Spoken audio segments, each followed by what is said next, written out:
Bienvenidos a todos. Es un placer contar con su presencia en esta conferencia magistral de PMBOK 8 de la Maestría de Project Management de la Escuela de Posgrado de la UTP. Hoy profundizaremos cómo liderar proyectos empresariales y profesionales aplicando principios y dominios de desempeño de la guía del PMBOK octava edición, alineados a las buenas prácticas y estándares globales de gestión de proyectos. Ahora es un placer darle el pase a Martín Collado, docente del programa. Adelante, Martín. ¿Qué tal? Muchas gracias. Vamos, ¿qué tal? ¿Cómo están? Muy buenas noches.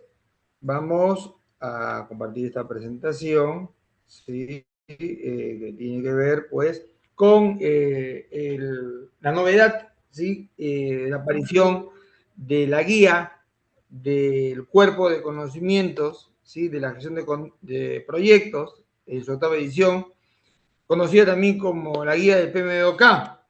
Bien, mi nombre es Martín Collado, soy un profesional en edición de proyectos, soy docente de la Escuela de Posgrado de la UTP y bueno, como parte también de la propuesta de valor de la escuela, pues estamos en todo este proceso de difundir, ¿no? La innovación y el cambio, bien, que cada 4 años se produce de este documento referencial, que es la guía del PMBOK. En esta oportunidad, esta guía de PMBOK en su octava edición, ¿sí? Que vio la luz en el mes de noviembre del 2025, ¿no? Ya hace una semana ha pasado a ser traducida, ya está disponible para quienes son miembros del PMI, está disponible en idioma castellano. Sí, eso es una buena noticia. Bien, porque, digamos, hace mucho más viable su lectura. Vamos a explicar específicamente de qué trata esta octava edición, esta guía de Premio Octava, esta octava edición, que nos trae una serie de novedades, ¿sí? Una serie de novedades que vamos a compartir, ¿sí? Vamos a compartir en esta sesión.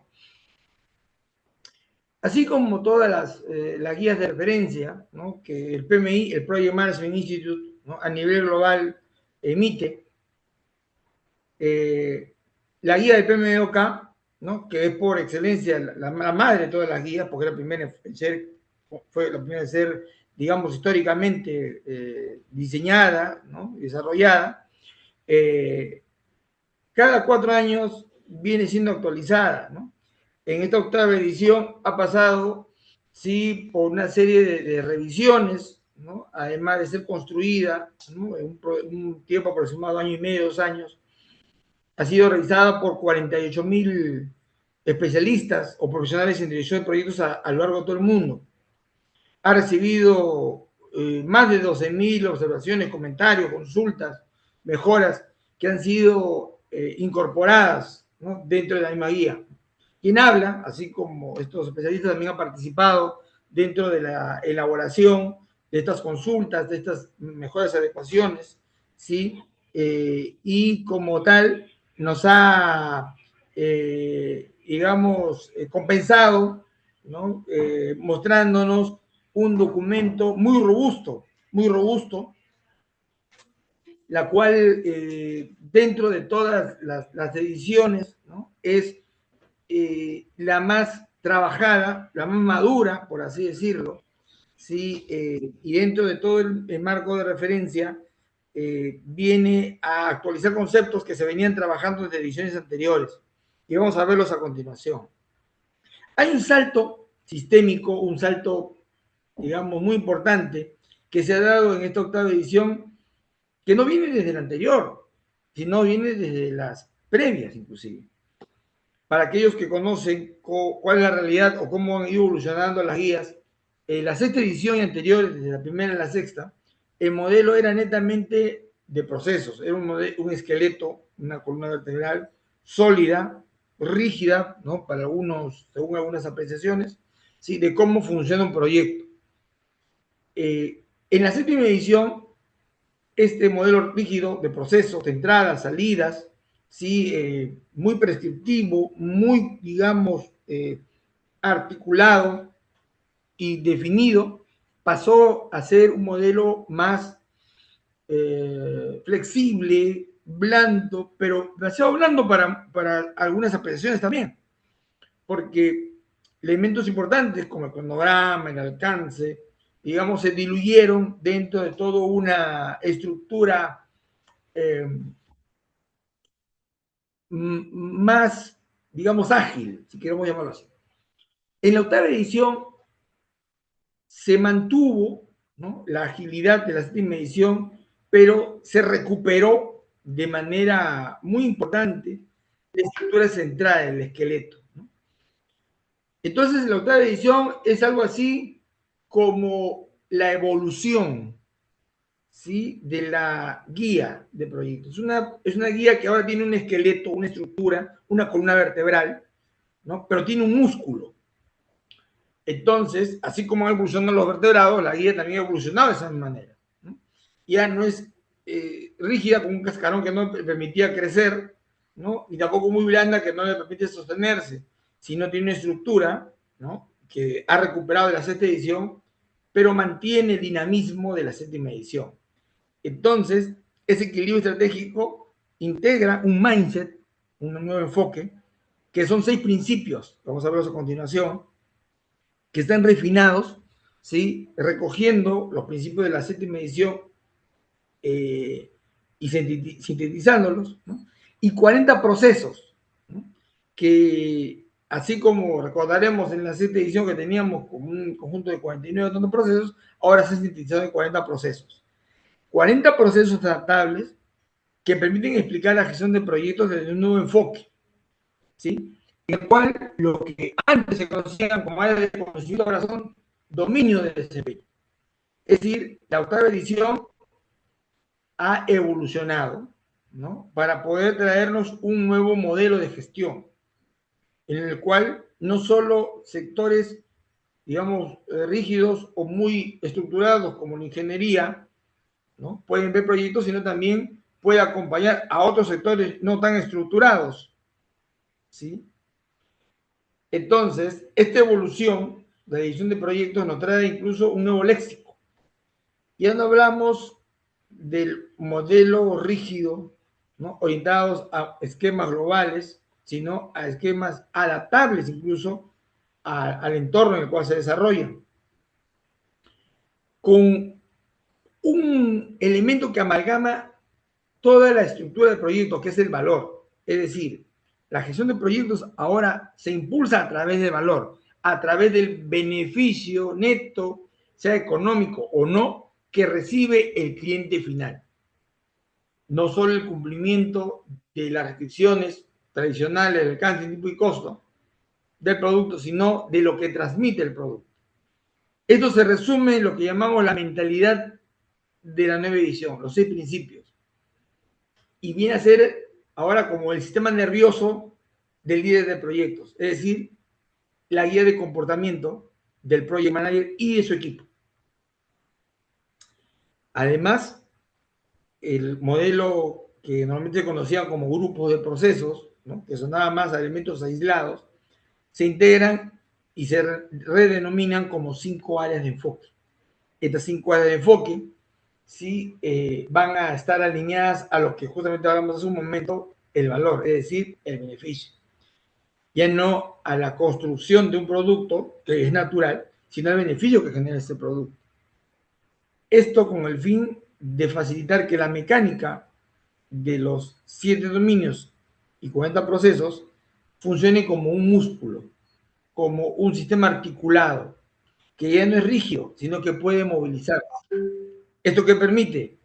Integrar la solución de proyectos, ¿no?, a un modelo, digamos, mucho más estructurado por un lado, ¿no?, pero además también sí nos facilita, ¿no?, una serie de,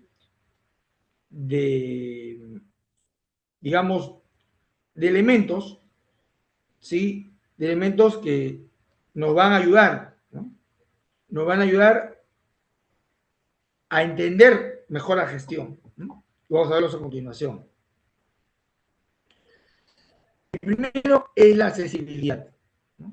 el lenguaje ya no es tan técnico, es mucho más entendible por diversos sectores y disciplinas, debido a que existe una comunidad interconectada, una comunidad de project managers y de profesionales de más de 1 millón a nivel de todo el mundo, que han llegado a consensuar, ¿no?, esta terminología. No es una terminología creada, ¿no?, como inicialmente era, ¿no?, por un grupo de personas que luego los demás la adoptaban, no. Ha sido construida por todos. Eso significa que ya no estamos hablando solo de un componente técnico-tecnológico. Por ejemplo, términos como sostenibilidad, términos como el uso de tecnologías disruptivas, la aplicación de la inteligencia artificial, el uso de contratos colaborativos, la aparición y la incorporación de la oficina de proyectos ya son parte también del lenguaje de esta nueva guía. Y está enfocada en el valor, está enfocada en un nuevo paradigma, que ya no es el cumplimiento solo del proyecto, sino es la generación de la propuesta de valor, es decir, del beneficio neto, financiero o no, que recibe el cliente, el interesado, la comunidad, el patrocinador y en general todo stakeholder alrededor del proyecto. Esto es clave porque cambia completamente el enfoque. No es suficiente cumplir un proyecto, hay que asegurar que el proyecto genere valor, que el producto del proyecto genere valor. Y algunos dirán, pero ¿qué pasó aquí? O sea, ¿qué significa? Que me voy a ir más allá del cierre de proyecto. Si termino el cierre de proyecto, yo ya estoy en otro proyecto como project manager y mi equipo también. Sin embargo, si yo articulo el proyecto desde su diseño, su conceptualización, ¿sí?, y su engranaje con el sistema de entrega de valor, lo que se conoce como cadena de valor, ¿sí?, en la terminología de la organización, va a permitir que cuando nazca este proyecto, nazca conectado a, a todo el ecosistema de procesos, de áreas y de otros proyectos, ¿sí? Justamente hace unas horas conversaba con un colega y hablamos de ese tema, ¿no? Y poníamos un ejemplo, ¿no? Si construyo una central de producción de energía, ¿no?, y termino la central de producción de energía, yo digo, muy bien, pero ¿cómo transmito esa energía? Yo tendría que haber articulado la construcción de esa central con otro proyecto que es la transmisión de energía para poder llegar a los distribuidores y a los consumidores finales. Sucede lo mismo en un proyecto. Yo no podría construir un proyecto si no pienso que el ecosistema tiene que estar preparado para ese proyecto. Entonces, a eso se refiere la creación de valor. Un proyecto aislado, por más que termine dentro de sus esquemas, parámetros, si no genera valor, no es exitoso. Esto nos permite hablar ahora entonces del sistema nervioso, ¿no?, del Project Manager, ¿no? Dejamos de valor, ahora de los principios refinados del Project Management. Viene a ser estos 6 principios, ¿no?, que son la mentalidad del crecimiento del líder moderno, ¿no? Primero, una cultura de empoderamiento, una cultura que permita generar autonomía, colaboración, que permita adoptar una visión integral, holística, que no solo se enfoque en proyectos, sino, como dije en el ejemplo anterior, se enfoque también en lo que necesita el proyecto para funcionar en el futuro y para seguir interconectado, que permita integrar la sostenibilidad, es decir, que a largo plazo siga siendo viable y no solo para que se, digamos, se estrene, sino para que continúe funcionando. Que se centre además en el valor, es decir, que la estrategia de negocio y la estrategia de proyecto caminen y se incorporen a través de lo que llamamos generación del valor. Por otro lado, la incorporación del liderazgo con responsabilidad, no solo el liderazgo de los recursos implícitos, o explícitos, perdón, como es el financiero, materiales, servicios, sino los recursos implícitos. Ustedes dirán, ¿cuáles son los recursos implícitos? El entorno, el medio ambiente, las comunidades. todo este ecosistema funciona como una maquinaria y el proyecto tiene que engarzar en esa maquinaria. Por eso es muy importante también incorporar aspectos como la calidad. Es decir, que desde el momento en que se conciben los productos, que se diseña, que se visiona, ¿no? El proyecto va a estar incorporando el esquema de calidad. Es decir, no vamos a esperar a que el producto llegue a la prueba para decir veamos qué tal nivel de calidad tiene, sino va a integrarse desde el momento en que se construye el proceso, ¿no? El producto a través del proceso. Entonces, estas reglas no son prescriptivas, no es que es un mandamiento, es una característica. ¿Sí? Es decir, si lo leemos así, todo project manager, todo equipo de proyectos que utiliza y gestiona proyectos de manera adecuada bajo un esquema actual, moderno, utiliza estos principios de forma natural, interiorizados, no aprendidos, sino interiorizados, para que pueda lograr canalizar los procesos que vamos a ver a continuación y que pueda asegurar que estos generen valor. Entonces la arquitectura de la mentalidad del Project Manager va a funcionar, ¿no? Con una serie de elementos de dimensión. Primero, por un lado, la proactividad, a que reaccione ante un problema, sino anticiparse con una visión holística.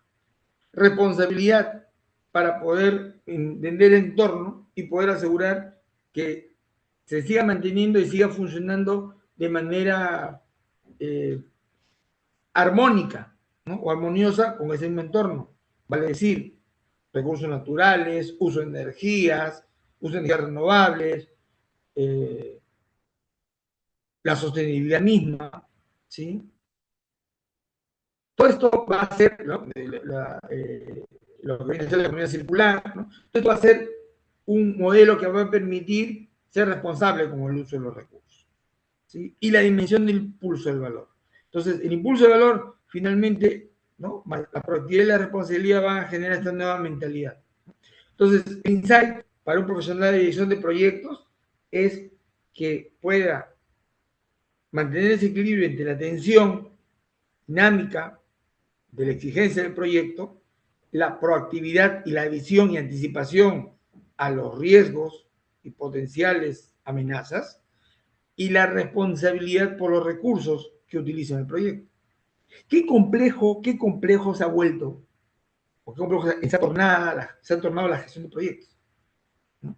Pero qué interesante, qué desafiante es a su vez. ¿No? ¿Y por qué? ¿Por qué tiene este nivel de complejidad? Y ahora lo vamos a entender. Existe siempre, desde siempre, el modelo de las 5 áreas de enfoque o grupo de procesos como se conocía, ¿no? Que no es más que una evolución del modelo de Deming, ¿no? El modelo PDCA, ¿sí? Que en este caso para el tema de proyectos tiene además incorporado el punto de inicio y fin, y que viene a ser un motor que gracias a la tecnología, a la inteligencia artificial, al uso de herramientas automatizadas, se nos ha facilitado, ¿no? Hace, pues no sé, 40 años, hacer cronogramas era un poco pesado, no construir herramientas. Hoy en día tenemos herramientas en el entorno, ¿no? Que nos permiten construir estructuras de desglose, cronogramas, organigramas, articularlos, crear matrices, crear flujos de trabajo, ¿no? Entonces, el desafío es ahora para las personas asegurar que este motor vital funcione impulsado por nosotros, que somos el equipo de proyecto, el recurso humano. Entonces, estos conceptos ya dejan de ser esenciales, ya no es que primero el inicio y después la planificación y después la ejecución y luego el control y el cierre. En realidad, por ejemplo, en caso de los modelos vitales, los modelos ágiles, perdón, yo podría tener un proyecto, ¿no? Que concluye, ¿no?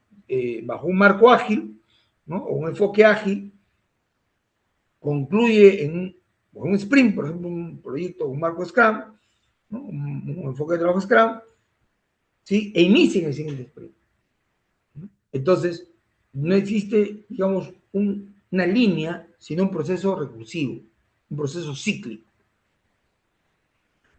La guía de la octava edición ha entendido esto y ha dejado de ser elementos, digamos, separados, lineales, para convertirse en un motor, impulsado, como digo, por la tecnología, la inteligencia artificial, el uso de la automatización. Hoy en día se pueden automatizar flujos, ya no es como antes que tenías que editar, hacer tu documento, enviar tu correo, ¿no? Hoy en día, si dejas todo automatizado, ¿no? Hay casos en los cuales pues tú puedes preparar el documento y automáticamente, ¿no? A los 5 o 6 días, una alerta le llega a tu colaborador, al colaborador de tu equipo, y te dice de que esta tarea pendiente, ¿no?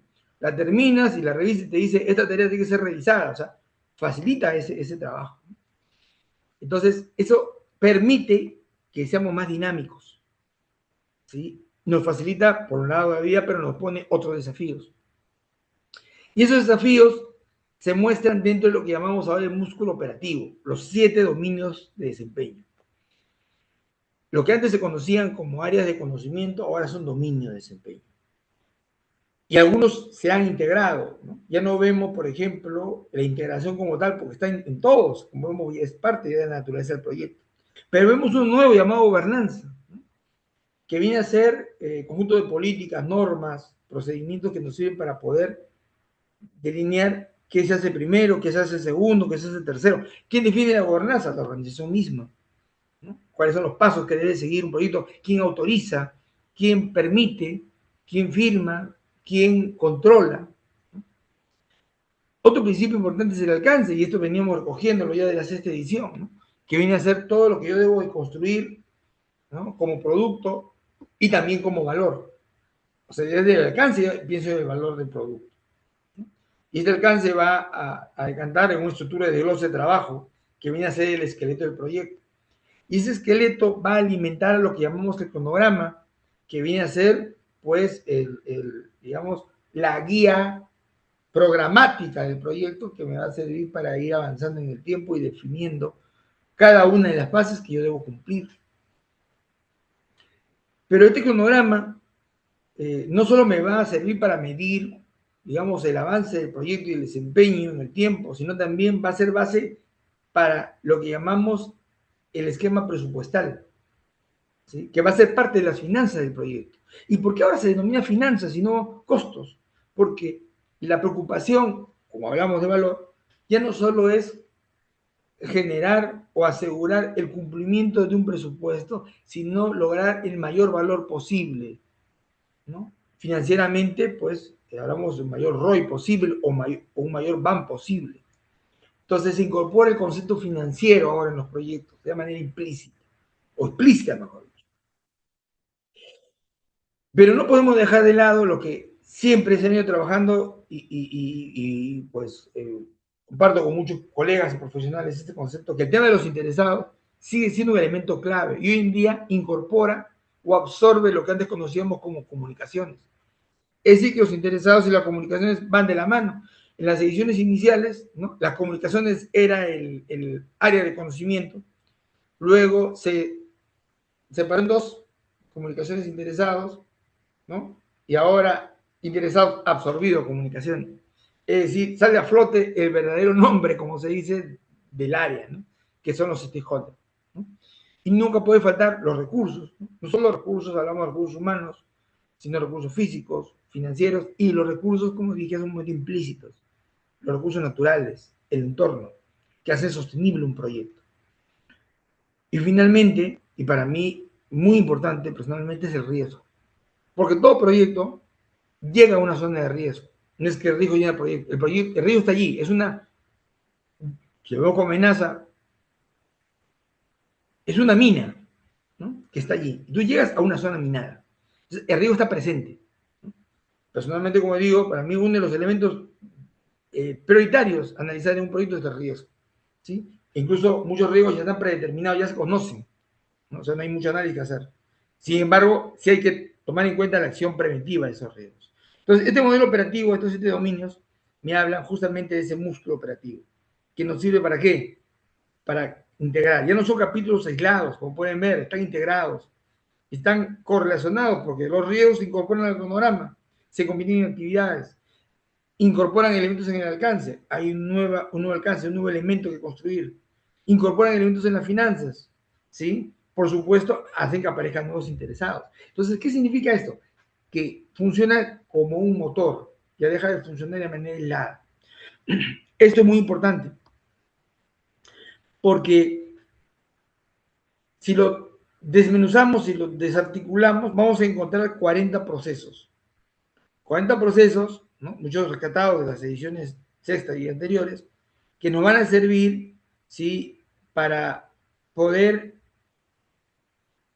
desarrollar, ¿no? Un modelo adaptable, ¿no? No rígido. Estos procesos se pueden reutilizar, se pueden integrar, se pueden fusionar, ¿sí? No son prescriptivos. Podemos utilizarlos como los ingredientes de un menú y podemos combinarlos, ¿no? Y esa combinación hace que de acuerdo al nivel de conocimiento del proyecto, al nivel de profundidad en una área específica, al sector, a la industria, ¿sí? Pueda adaptarse, lo que llamamos el tailoring. Por ejemplo, planificar la estrategia de abastecimiento de un proyecto. No tiene por qué estar necesariamente incorporada solo separada en el área, ¿no? de adquisiciones. Podría ser parte también de recursos, podría ser parte también de las finanzas porque interactúa con la parte financiera. Lo mismo descomponer el alcance. Yo podría incorporar nuevos elementos en el alcance identificando nuevos riesgos. Bien. ¿No? Otro ejemplo, gestionar la calidad. La calidad no solo se va a gestionar en un apartado llamado control o gestión de la calidad, sino que puedo gestionar en el momento en que consigo el producto. Podría ser una calidad de diseño o un modelo de calidad basado en la elaboración del producto. Y no solo esperar a que el producto esté concluido para poder saber si va a tener un nivel de calidad. Aquí converge el modelo de gestión de proyectos como un ecosistema, ¿no? Ya no hablamos solo de dos variables, hablamos de tres variables. Nuestros seis principios, que es la mentalidad o el mindset del project manager, las cinco áreas de enfoque, ¿no? Que es el ciclo de vida, inicio, planificación, ejecución, seguimiento, control y cierre, y nuestros siete dominios, que es el músculo. Entonces, esta estructura, ¿no? Tridimensional, ¿sí? Viene a dar sostenibilidad a este nuevo enfoque de la octava edición. Ya no estamos hablando de elementos aislados, sino de elementos integrados. Es decir, cuando aprendemos un enfoque debemos estar viendo también un dominio o los dominios que corresponden y los principios que le corresponden. Entonces, si lo traducimos de esta manera, los principios, ¿bien? Es como el carácter, el cerebro que mueve, ¿no? A la gestión de proyectos, ¿sí? Las cinco áreas de enfoque, ¿no? Son esas directrices a través de las que se mueve el proyecto, ¿no? Esas grandes, digamos, grandes etapas, ¿sí? Y el músculo que circula por esos carriles son los dominios, ¿sí? Este nuevo modelo es clave para lograr el éxito. ¿Bien? Ya no solo nos vamos a enfocar, ¿no? En un modelo de dos dimensiones como lo conocíamos en la sexta edición, ¿de acuerdo? De la matriz, aquellos que conocen la matriz de grupo de procesos contra áreas de conocimiento, sino tenemos áreas de enfoque, dominios y principios. ¿Sí? Es un modelo cúbico. Posiblemente en una novena edición aparezca otra dimensión y sea, ¿no? Cuatro dimensiones, ¿no? Haremos un tercer acto posiblemente, ¿no? Pero en este momento estamos en un cubo, ¿sí? Un cubo que nos permite entender el ecosistema integrado de la gestión de proyectos.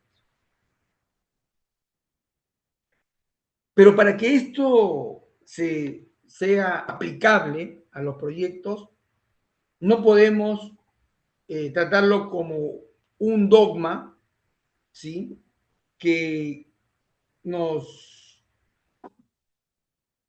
ponga un corset, o sea, que nos deje, ¿no?, encerrados en un mecanismo y no permita salir. No, no, no. Debemos pasar a un modelo de adaptación, ¿sí?, basado en 4 etapas. Primero, seleccionar el enfoque. Es decir, de acuerdo a mi proyecto y a los componentes de mi proyecto, determinar qué partes del proyecto. Y no hablo de un todo, porque muchas veces dicen, todo el proyecto es un enfoque ágil. Se escucha, todo el proyecto es un enfoque predictivo. O todo el proyecto, en realidad, hoy en día ya no se puede tratar así. Se tiene que pensar en un esquema por componentes, ágil, predictivo o híbrido, según la naturaleza del entregable. Miren, no el producto, el entregable. O sea, puedes tener un proyecto, un componente ágil, un componente predictivo, un componente híbrido. Entonces, conociendo ese componente, yo sé qué debo hacer con ese componente. Porque el componente ágil tendrá mayor riesgo y tendrá un tratamiento distinto que un componente predictivo. El segundo punto es adaptable a la organización, es decir, conocer qué factores ambientales pueden influir en el desarrollo de ese proyecto o de los componentes. Por ejemplo, políticas, normas, la existencia de una cultura externa o interna de la organización, los, las normas y los procesos, la gobernanza, ¿no?, el nivel de autoridad, ¿no?, y de autorización. Las organizaciones más, digamos, vamos a decir, estructuradas, burocráticas, hay un nivel mayor de gobernanza, ¿no? Hay reuniones de reuniones, ¿no? Tal vez en otras no, es más directo, ¿sí? Y eso tiene que ser adaptado también al tiempo de proyecto. Tercero, adaptar al proyecto en sí, al sector, a la industria, a la disciplina.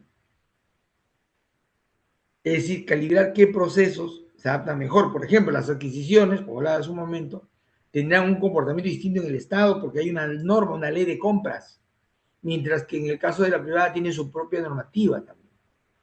¿Bien? O, por ejemplo, el manejo de los riesgos, ¿sí? Va a depender del sector. Los riesgos para el sector minería son distintos que los riesgos del sector construcción, del sector tecnología e información, ¿sí? Entonces hay que adaptar, digamos, esos elementos al proyecto, al sector de la disciplina.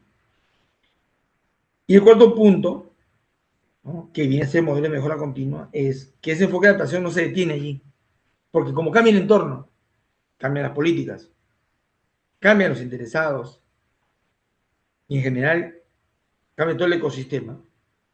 Tiene que existir un modelo de mejora continua que permita que interactúen, que evolucionen, ¿sí?, y que vayan desarrollándose conforme avanzamos en el tiempo. Entonces, ese arte de adaptación o tailoring es clave para que el proyecto tenga éxito.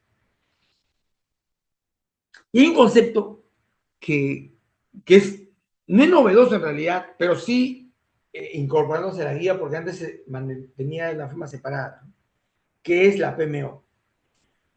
Para esto, ¿no?, no sé si todos estamos enterados, pero así como hay una guía del PMBOK, hay una guía del PMO, ¿sí?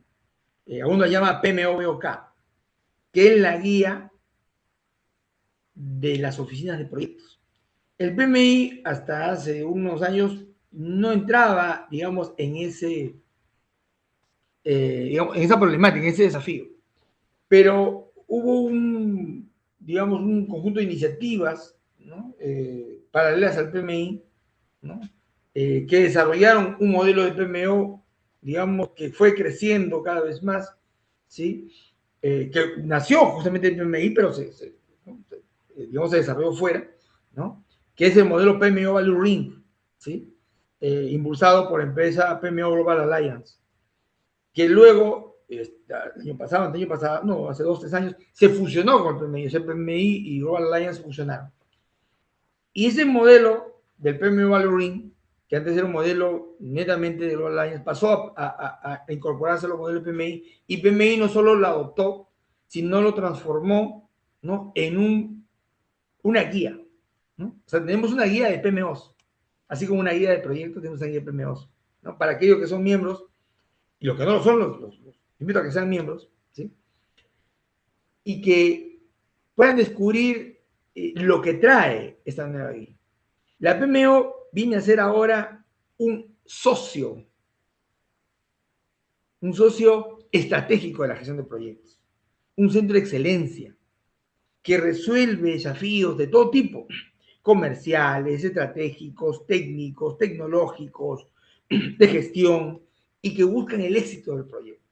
Ya no son netamente elementos de control, de seguimiento, sino son habilitadores estratégicos. Y la guía ha introducido la PMO como un elemento clave.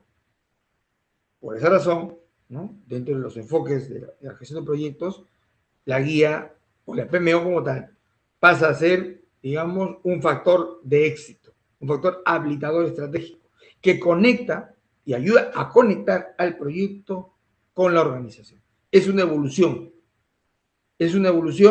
que incluso llega hasta demostrar, ¿no?, si está bien desarrollada, el beneficio tangible financiero que la PMO le da al proyecto, ¿no? Vale decir, el retorno de inversión, el ROI.